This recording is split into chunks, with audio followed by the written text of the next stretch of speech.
আসসালামু আলাইকুম। আজকে মূলত যেহেতু ঈদের দিন সেহেতু সালামিটা হচ্ছে একটা বড় বিষয়। টাকাটা কিন্তু বড় বিষয় না, আনন্দটা হচ্ছে সবচেয়ে বড় বিষয়। মূলত এটা জানানোর উদ্দেশ্য না, এটা হচ্ছে তাদের একটা আনন্দ দেওয়ার উদ্দেশ্য। আসো একজন একজন করে আসো। ঈদ মুবারক। ঈদ মুবারক।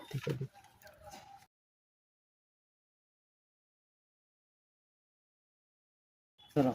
ঈদ মুবারক। ঈদ মুবারক। হ্যাঁ, ঈদ মুবারক। এটা কাগজ সহ নাও। যাও।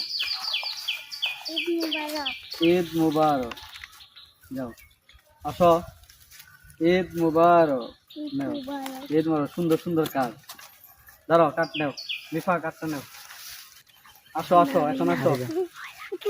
হ্যাঁ, ঈদ মুবারক। ওই যদি তাকাও দেখো। নাও, যাও, নিয়ে যাও। ঈদ মুবারক। যাও, থাকো। আসলে মূলত এটা শো অফ করা কোনো কিছু না, এটা হচ্ছে জাস্ট একটা বিনোদন। এরকম কিন্তু না হলে কিন্তু আসলে মূলত ঈদটাও অসম্পূর্ণ থেকে যাবে। সবাই ভালো থাকুন, সুস্থ থাকুন। আজকের মতো এখানে শেষ করছি।